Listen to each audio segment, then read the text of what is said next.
Hello all, എല്ലാവർക്കും പുതിയൊരു വീഡിയോയിലേക്ക് സ്വാഗതം. നമ്മളിന്ന് ഈ വീഡിയോയിലൂടെ ഡിസ്കസ് ചെയ്യാൻ പോകുന്നത് Kerala university MA English and literature എന്ന കോഴ്സിലെ സെക്കൻഡ് സെം വേൾഡ് ലിറ്ററേച്ചർ 1 പേപ്പറിലെ ഐലൻഡ് ഓഫ് 1000 മിറേഴ്സ് എന്ന വർക്കാണ്. നമുക്കാദ്യം ഓതറിനെ പറ്റി നോക്കാം. ഈ ഒരു വർക്ക് എഴുതിയിരിക്കുന്നത് നയോമി മുനവീറയാണ്. മുനവീറ ജനിച്ചത് ശ്രീലങ്കയിലാണ്, പക്ഷേ വളർന്നത് നൈജീരിയയിലാണ്. അതിനുശേഷം US അവർ എമിഗ്രേറ്റ് ചെയ്തു. അവിടെ ഓക്ക്ലാൻഡിലായിരുന്നു താമസം. 2 മേജർ വർക്കാണ് വരുന്നത്. ആദ്യത്തേത് ഐലൻഡ് ഓഫ് 1000 മിറേഴ്സ്, രണ്ടാമത്തേത് വാട്ട് ലൈസ് ബിറ്റ്വീൻ അസ്.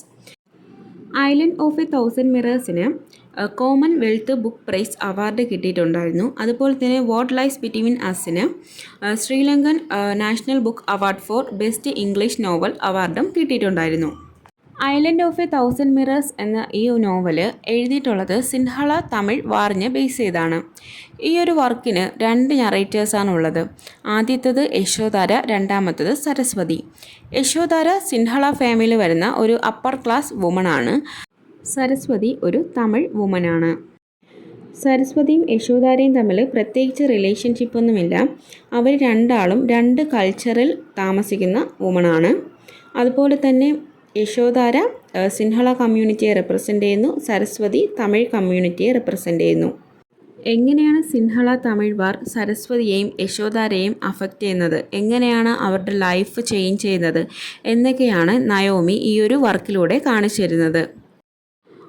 ഈ ഒരു നോവലിൻ്റെ പകുതിയോളം യശോധാരയുടെ ഫാമിലിയെ പറ്റിയും അതുപോലെ യശോധാരയുടെ ബർത്തിനെ പറ്റിയുമാണ് പറയുന്നത്. അതിനുശേഷമാണ് സരസ്വതിയുടെ കഥ പറഞ്ഞു തുടങ്ങുന്നത്. ഞാൻ ഈ ഒരു നോവൽ ഡിസ്കസ് ചെയ്യുന്നത് 3 പാർട്ടായിട്ടാണ്. ആദ്യത്തെ പാർട്ടിൽ യശോധാരയുടെ ഫാമിലിയും യശോധാരയെ പറ്റിയുമാണ് ഡിസ്കസ് ചെയ്യുന്നത്. രണ്ടാമത്തെ പാർട്ടിൽ സരസ്വതിയുടെ ലൈഫിനെ കുറിച്ചും, മൂന്നാമത്തെ പാർട്ടിൽ ഇവരുടെ കോമൺ സ്റ്റോറിയുമാണ് ഡിസ്കസ് ചെയ്യുന്നത്. ഈ ഒരു സ്റ്റോറിയിലെ മേജർ ക്യാരക്ടേഴ്സിൻ്റെ ലിസ്റ്റ് ഈ ഒരു വീഡിയോയിൽ ഉൾപ്പെടുത്തുന്നുണ്ട്.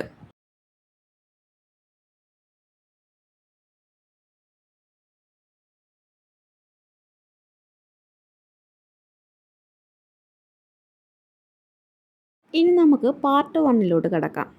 ഈ ഒരു പാർട്ടിൽ നമ്മൾ ഡിസ്കസ് ചെയ്യുന്നത് യശോധാര എന്ന പേരുള്ള ആ ഒരു ഫസ്റ്റ് നറേറ്ററിനെ പറ്റിയാണ്. അവരുടെ ഫാമിലി മെമ്പേഴ്സിനെയും ജേർണിയും പറ്റിയാണ് ഡിസ്കസ് ചെയ്യുന്നത്. ഈ ഒരു സ്റ്റോറി തുടങ്ങുന്നത് ഹിക്കാഡുവ എന്ന് പറയുന്ന ഒരു ബീച്ച് കോസ്റ്റൽ റീജിയനിലാണ്.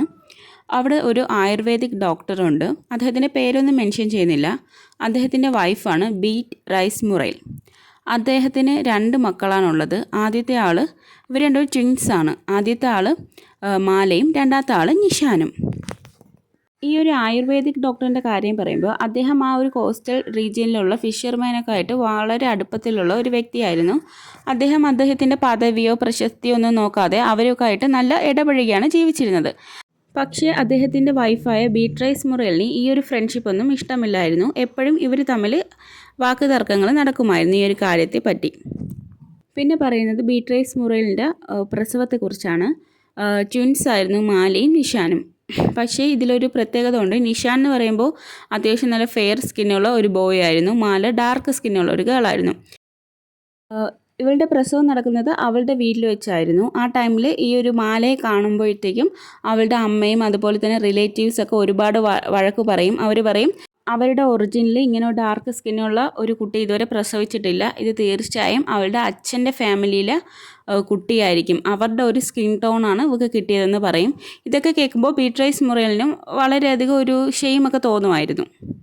ബീട്രൈസ് മുറേൽ എന്ന് പറയുമ്പോൾ ഒരു സ്കൂൾ ടീച്ചറായിരുന്നു. ആ ഒരു കോസ്റ്റൽ റീജിയനിലുള്ള കുട്ടികളെയൊക്കെ മാത്സൊക്കെ പഠിപ്പിച്ചു കൊടുക്കുന്ന ഒരു ടീച്ചറായിരുന്നു ബീട്രൈസ് മുറേൽ. ഓൾറെഡി നമ്മൾ മെൻഷൻ ചെയ്തിട്ടുണ്ടായിരുന്ന ഹിക്കാഡുവ എന്ന് പറയുന്ന ഒരു കോസ്റ്റൽ റീജിയനാണ്. ഇത് വരുന്നത് ശ്രീലങ്കയിലാണ്. ഇനി അടുത്തത് പറയുന്നത് സിൽവിയ സുനേത്ര എന്ന് പറയുന്ന ഒരു ലേഡിയുടെ കഥയാണ്. അവർ താമസിക്കുന്നത് കൊളംബോയിലാണ്. അടുത്തത് പറയുന്നത് സിൽവിയ സുനേത്ര എന്ന് പറയുന്ന ഒരു ലേഡിയുടെ കഥയാണ്. അവർ താമസിക്കുന്നത് ശ്രീലങ്കയുടെ ക്യാപിറ്റലായ കൊളംബോയിലാണ്.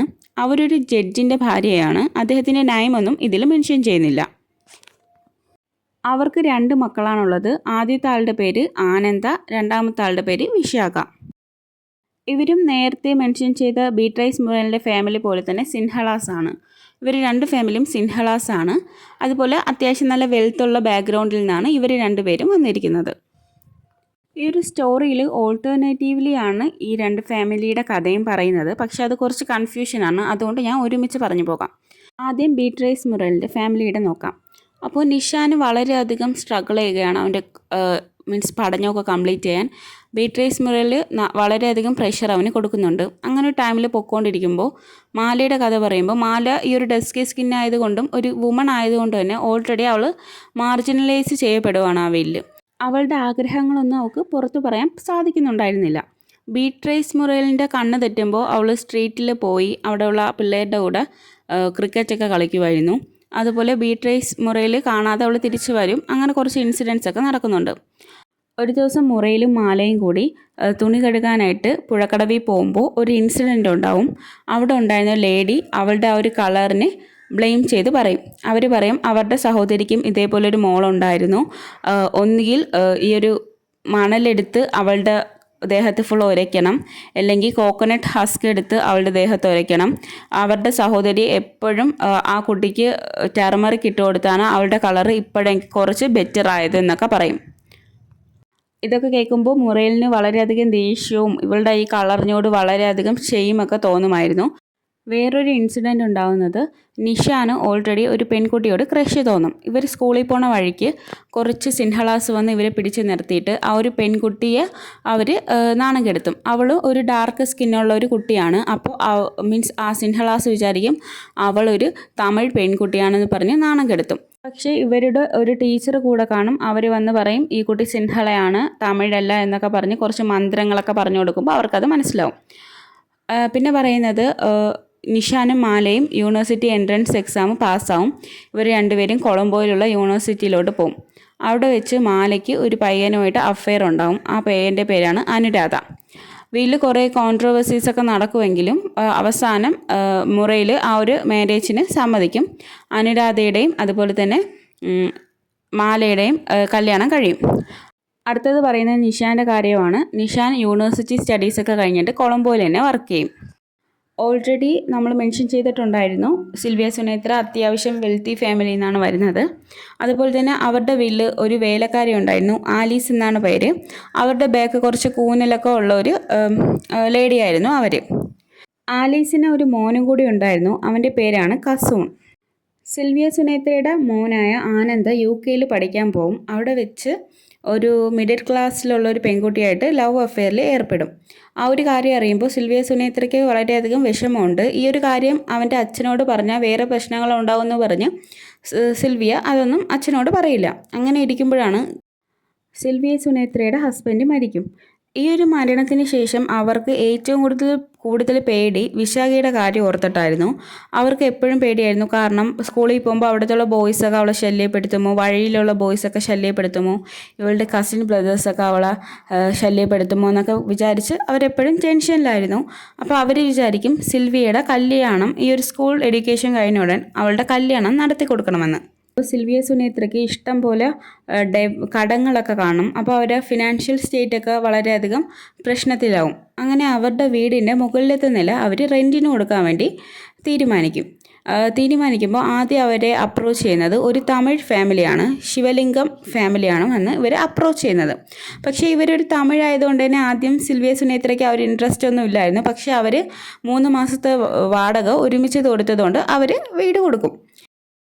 അങ്ങനെ വിശാഖ അവരുടെ വീട്ടിൽ മുകളിൽ താമസിച്ചിരുന്ന ആ ഒരു തമിഴ് ഫാമിലിയിലുള്ള ഒരു പയ്യനുമായിട്ട് ഇഷ്ടത്തിലാവും. അവൻ്റെ പേരായിരുന്നു രാവൺ.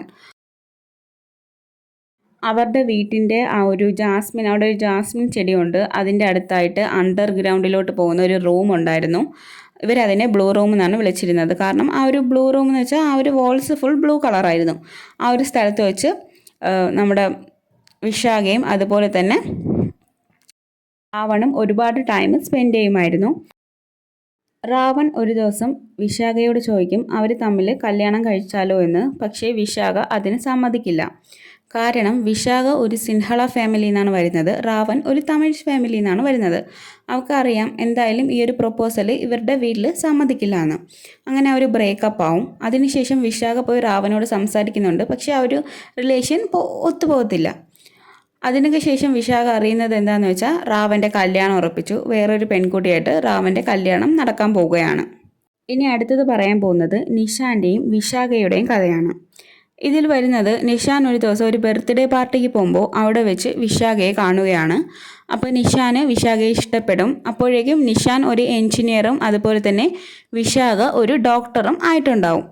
ആദ്യം നിഷാൻ്റെ വീട്ടിൽ ഇത് പറയുമ്പോൾ മുറയിൽ സമ്മതിക്കില്ലായിരുന്നു. കൊളംബോയിൽ നിന്ന് റിലേഷൻഷിപ്പ് എന്നൊക്കെ പറയുമ്പോൾ അവർ റിജക്റ്റ് ചെയ്യുമായിരുന്നു. ശേഷം അവർ ആ ഒരു റിലേഷൻ അക്സെപ്റ്റ് ചെയ്യും. വിശാഖയുടെയും നിഷാൻ്റെയും കല്യാണം കഴിയും. അങ്ങനെ വിശാഖ പ്രഗ്നൻ്റ് ആവും. വിശാഖ പ്രഗ്നൻ്റ് ആവുന്ന അതേ ടൈമിൽ തന്നെ മുകളിൽ റാവൻ്റെ വൈഫും പ്രഗ്നൻ്റ് ആവും. വിശാഖയ്ക്ക് ആലിസ് കുറേ ഡിഷസൊക്കെ ഉണ്ടാക്കി കൊടുക്കും. പക്ഷേ വിശാഖയ്ക്ക് അതൊന്നും ഇഷ്ടമില്ലായിരുന്നു. അവൾക്ക് പ്രഗ്നൻസി ടൈമിൽ ഏറ്റവും കൂടുതൽ കഴിക്കാൻ ഇഷ്ടം റംബൂട്ടാനായിരുന്നു. അങ്ങനെ ഒരു ദിവസം റംബൂട്ടാൻ കഴിച്ചുകൊണ്ടിരിക്കുമ്പോൾ അവൾക്ക് പ്രഗ്നൻസി പെയിൻ വരും. നിഷാൻ ആ ടൈമിൽ വീട്ടിലില്ലായിരിക്കും, ജോലിക്ക് പോവുമായിരിക്കും. അപ്പോഴത്തേക്കും അതുകൊണ്ട് സിൽവിയ സുനേത്ര പോയി മുകളിൽ നിന്ന് റാവനെ വിളിച്ചുകൊണ്ട് വരും. ഈ ഒരു വിശാഖയുടെ ഈ ഒരു പെയിനും വെപ്രാളമൊക്കെ കാണുമ്പോൾ മുകളിൽ റാവൻ്റെ വൈഫിനും പെയിൻ തുടങ്ങും. അങ്ങനെ ഇവർ രണ്ടുപേരെയും ഒരുമിച്ച് ഹോസ്പിറ്റലിൽ കൊണ്ടുപോകും. ഇവർ രണ്ടുപേരും ഒരുമിച്ച് പ്രസവിക്കും. വിശാഖയ്ക്ക് ഒരു പെൺകുഞ്ഞാണ് ഉണ്ടാകുന്നത്. അവളുടെ പേര് യശോധാര എന്നാണ്. അതുപോലെ തന്നെ റാവണ് ഒരു ആൺകുഞ്ഞാണ് ഉണ്ടാകുന്നത്. അവൻ്റെ പേര് ശിവ എന്നാണ്. യശോധാരയും ശിവയും ട്വിൻസിനെ പോലെ ആയിരുന്നു. അവർ ഒരുമിച്ചായിരുന്നു കളിച്ചു വളർന്നത്. അപ്പോൾ വിശാഖ ഇനിയും പ്രസവിക്കും. അവർക്ക് ഇനിയൊരു പെൺകുഞ്ഞുണ്ടാവും. ലങ്ക ആയിരുന്നു പേര്. നിഷാൻ എവിടെ പോയാലും ശിവയെ കൂടെ കൂട്ടും. ബീച്ചിലും അതുപോലെ തന്നെ പിക്നിക്കിനൊക്കെ പോകുമ്പോൾ ശിവയെയും കൂടെ കൊണ്ടുപോകുമായിരുന്നു. വിശാഖയ്ക്കും ശിവ സ്വന്തം മോനെ പോലെ തന്നെയായിരുന്നു. പക്ഷേ സിൽവിയ സുനേത്രയ്ക്ക് ഈ ഒരു റിലേഷനൊന്നും അത്ര ഇഷ്ടമല്ലായിരുന്നു. കാരണം അവൻ ഒരു തമിഴ് ബോയ് ആയതുകൊണ്ട് തന്നെ ഇവർ എപ്പോഴും ശിവയെ വഴക്കൊക്കെ പറയുമായിരുന്നു. അടുത്തത് പറയുന്നത് മാലയുടെ കാര്യമാണ്. കല്യാണം കഴിഞ്ഞ് ഇത്ര വർഷം ആയെങ്കിലും മാല പ്രഗ്നൻ്റ് ആയിരുന്നില്ല. അങ്ങനെ ഒരു ദിവസം അവൾ വീട്ടിലിരിക്കുമ്പോൾ ഒരാരോ വന്ന് അവളുടെ വീട്ടിൽ വിളിക്കും. അവൾ ഇറങ്ങി ചെല്ലുമ്പോൾ അവിടെ ഒരു ലേഡിയും ഒരു കുഞ്ഞും ഉണ്ടായിരുന്നു. ആ ഒരു ലേഡി ഈ കുഞ്ഞിനെ മാലയുടെ കയ്യിൽ ഏൽപ്പിച്ചിട്ട് അവരവിടെ നിന്ന് എസ്കേപ്പ് ആവും. ആ ഒരു ലേഡിയിൽ തമിഴായിരുന്നു. അങ്ങനെ മാലയാണ് ഈ കുഞ്ഞിനെ നോക്കിയതും വളർത്തിയതൊക്കെ. മാല അവൾക്ക് പൂർണ്ണം എന്ന് പേരുമിട്ടു. കുറച്ച് നാൾക്ക് ശേഷം മാല പ്രഗ്നൻ്റ് ആവും. പിന്നെ പറയുന്നത് ശിവയുടെയും യശോധാരയുടെയും കാര്യമാണ്. അവരുടെ അഫെയർ പതിയെ പതിയെ ഒരു ലവ് അഫെയറിലോട്ട് മാറും. പണ്ട് വിശാഖയും റാവണും യൂസ് ചെയ്തിരുന്ന ആ ഒരു ബ്ലൂ റൂം ഇവരും കണ്ടുപിടിക്കും. ഇവർ കൂടുതൽ ടൈം ആ ഒരു ബ്ലൂ റൂമിൽ സ്പെൻഡ് ചെയ്യും. അങ്ങനെ ഇരിക്കുമ്പോഴാണ് സിൻഹള തമിഴ് വാർ നടക്കുന്നത്. ആ ടൈമിൽ ഇവരൊക്കെ അറിയും ഈ ഒരു വാറിൻ്റെ പേരിൽ കുറേ ആൾക്കാരൊക്കെ മരിക്കുന്നുണ്ട് എന്നറിയും. ആ ഒരു ടൈമിൽ ഈ ഒരു സിൻഹളാസ് വിശാഖയുടെ വീട്ടിലും തിരക്കി വരുന്നുണ്ട്. അപ്പോൾ വിശാഖയുടെ അമ്മയായ സിൽവിയ സുനേത്ര പറയും ഇങ്ങനെ തമിഴ് ആൾക്കാർ ഇവിടെ താമസിച്ചിരുന്നു, പക്ഷേ അവരിപ്പോൾ വീട് മാറിപ്പോയി എന്നൊക്കെ കള്ളം പറയും. എന്നിട്ട് ഇവരെയൊക്കെ ഒളിപ്പിച്ച് താമസിക്കും. എന്നിട്ട് എല്ലാവരും ഉറങ്ങിയതിന് ശേഷം ഈ ഒരു തമിഴ് ഫാമിലിക്ക് ഇവർ ഫുഡൊക്കെ പ്രൊവൈഡ് ചെയ്യുമായിരുന്നു. അപ്പോഴാണ് അവരറിയുന്നത് മാലയുടെ ഹസ്ബൻഡായ അനുരാധ ഈ ഒരു കോൺഫ്ലിക്റ്റിൽ പെടും. അങ്ങനെ അയാൾ മരിക്കും. ആ ഒരു ടൈമിൽ വിശാഖ അവളുടെ അമ്മയുടെ അടുത്ത് പറയും ഈ ഒരു പ്ലേസിൽ അവർ നിൽക്കാൻ ഇഷ്ടപ്പെടുന്നില്ല. അവർ അമേരിക്കയിലോട്ട് പോവുകയാണ്. ഇവളുടെ ബ്രദർ താമസിക്കുന്നത് അമേരിക്കയിലാണ്, ആനന്ദ. അപ്പോൾ അയാളുടെ അടുത്തേക്ക് ഇവർ പോവുകയാണെന്ന് പറയും. അങ്ങനെ ഇവർ ഫാമിലിയോട് അമേരിക്കയിലോട്ട് മൈഗ്രേറ്റ് ചെയ്യും. അവരങ്ങനെ അമേരിക്കയിൽ പോയിട്ട് അവരുടെ അങ്കിളിൻ്റെ ഫാമിലിയുടെ കൂടെയാണ് താമസിക്കുന്നത്. അവരുടെ ആൻറ്റിയുടെ പേര് ഒഫീലി എന്നാണ്. അമേരിക്കയിലേക്ക് പോയെങ്കിലും അവരെപ്പോഴും സംസാരിക്കുന്നത് നാടിനെ പറ്റിയാണ്. ആലീസിനെ പറ്റിയും അവരുടെ സിൽവിയ സുനേത്രയെ പറ്റിയും ശിവയെ പറ്റിയൊക്കെയാണ് അവരെപ്പോഴും സംസാരിക്കുന്നത്.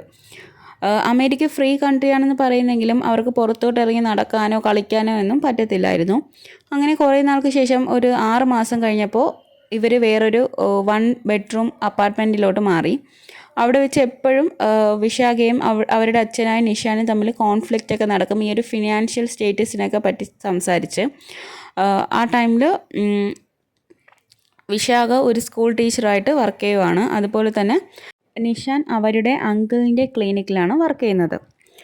പിന്നെ ഒരു ഇൻസിഡൻറ്റ് പറയുന്നത് ഇവർ ഓണിയനൊക്കെ വെച്ച് ഫുഡൊക്കെ ഉണ്ടാക്കുമ്പോൾ ഇവരുടെ അടുത്തൊക്കെ താമസിക്കുന്ന വേറെ കൺട്രിയിലുള്ള ആൾക്കാരൊക്കെ വന്ന് പരാതി പറയുന്ന ആ ഒരു ഇൻസിഡൻ്റൊക്കെ ഇതിൽ പറയുന്നുണ്ട്. അങ്ങനെ കുറച്ച് നാൾക്ക് ശേഷം ഇവർ സ്വന്തമായിട്ടൊരു വീടൊക്കെ എടുത്ത് മാറുകയാണ്. അവിടെ യശോധാരയ്ക്കും ലങ്കയ്ക്കും 2 സെപ്പറേറ്റ് റൂംസൊക്കെ കിട്ടും.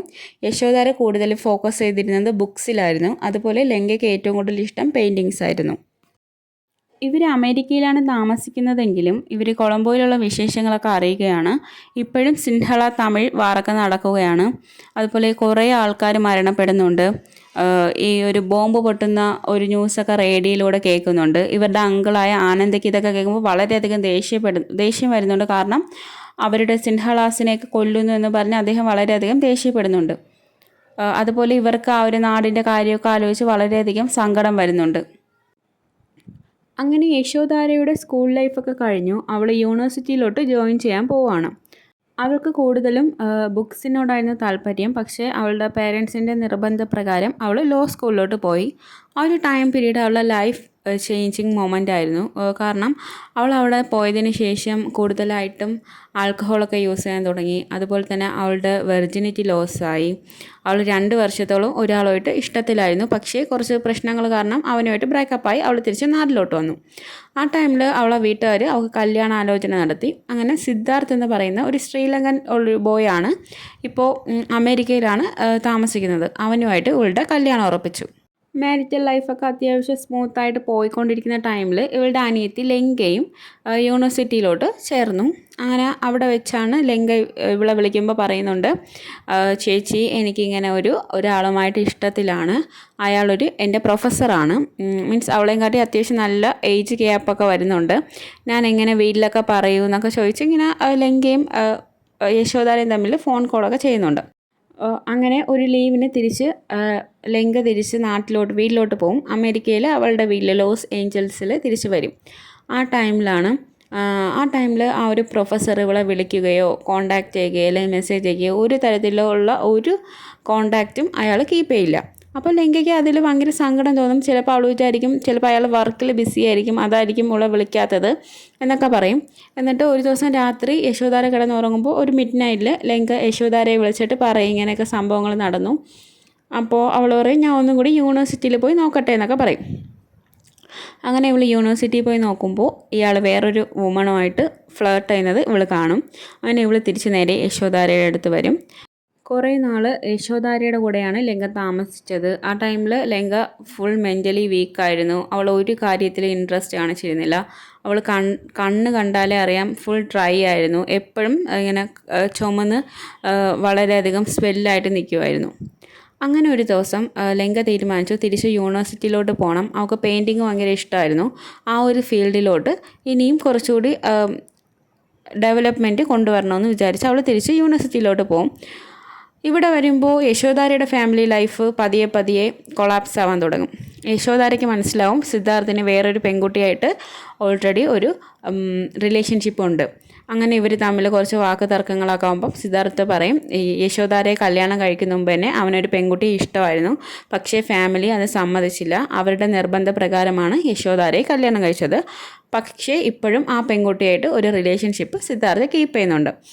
യശോധാര അവനെ അട്രാക്റ്റ് ചെയ്യാൻ വേണ്ടി കുറേ കാര്യങ്ങൾ ചെയ്യുന്നുണ്ട്. അവളുടെ ഡ്രസ്സിങ് സ്റ്റൈൽ മാറ്റുന്നുണ്ട്, അവളുടെ മേക്കപ്പ് സ്റ്റൈലൊക്കെ മാറ്റുന്നുണ്ട്. പക്ഷേ എന്നിരുന്നാൽ പോലും സിദ്ധാർത്ഥിന് ഒരു തരത്തിലുള്ള അട്രാക്ഷനും യശോധാരയുടെ അടുത്ത് തോന്നുന്നില്ല. അങ്ങനെ ഇരിക്കുമ്പോൾ ലങ്ക വിളിച്ചിട്ട് പറയും ഞാനിപ്പോൾ നാട്ടിലോട്ട് പോവുകയാണ്, തിരിച്ച് കൊളംബോയിലോട്ട് പോവുകയാണ്. എനിക്കിപ്പോൾ അവിടെ എല്ലാവരെയും കാണണം, അവിടെ ഉള്ള കുട്ടികൾക്കൊക്കെ പെയിൻറ്റിങ്സൊക്കെ പഠിപ്പിച്ചു കൊടുക്കണം എന്നൊക്കെ പറഞ്ഞ് ലങ്ക കൊളംബോയിലോട്ട് പോകും. അവിടെ വെച്ച് ലങ്ക ശിവയെ കണ്ടുമുട്ടുന്നു. ഈ ശിവയെ കണ്ട കാര്യം യശോധാരയുടെ അടുത്ത് പറയുന്നുണ്ട്. അപ്പോൾ യശോധാര പറയുന്നുണ്ട് ഇങ്ങനെ സിദ്ധാർത്ഥുമായിട്ട് കുറച്ച് പ്രശ്നങ്ങളൊക്കെ ഉണ്ടെന്ന് പറയുന്നുണ്ട്. അപ്പോൾ ലങ്ക പറയുന്നുണ്ട് നീ അവിടെ നിൽക്കണ്ട, നീ തിരിച്ചിങ്ങോട്ട് പോരെന്ന് പറയും. അതുപോലെ തന്നെ ശിവയും ലങ്കയും തമ്മിൽ ഒരു ലവ് റിലേഷൻഷിപ്പിലാണെന്നുള്ള കാര്യവും കൂടി ലങ്ക പറയും. അപ്പോൾ യശോധാര പറയും എന്തെങ്കിലും സിദ്ധാർത്ഥ അവളെ മനസ്സിലാക്കുമെന്ന് പറഞ്ഞ് യശോധാര അവിടെ തന്നെ നിൽക്കാനായിട്ട് തീരുമാനിക്കും. അപ്പോഴാണ് യശോധാരയുടെ മുമ്പിലോട്ട് കുറച്ച് ഫോട്ടോസ് കാണുന്നത്. ഈ ഒരു ലേഡിയും സിദ്ധാർത്ഥും തമ്മിലുള്ള കുറച്ച് പേഴ്സണൽ ഫോട്ടോസൊക്കെ യശോധാര കാണുന്നുണ്ട്. അപ്പോൾ യശോധാരയ്ക്ക് മനസ്സിലാവും ഇനി ഇവിടെ നിന്നിട്ട് ഒരു ഹോപ്പും ഇല്ലയെന്ന്. അങ്ങനെ അവളും കൊളംബോയിലോട്ട് പുറപ്പെടും. ഇത്രയുമാണ് നോവലിൻ്റെ ഫസ്റ്റ് പാർട്ടിൽ പറയുന്നത്. അടുത്ത പാർട്ടിൽ പറയുന്നത് വേറൊരു തമിഴ് കുട്ടിയുടെ കാര്യമാണ്. ഈ ഒരു വീഡിയോ ഇഷ്ടമായെങ്കിൽ ചാനൽ സബ്സ്ക്രൈബ് ചെയ്ത് സപ്പോർട്ട് ചെയ്യുക.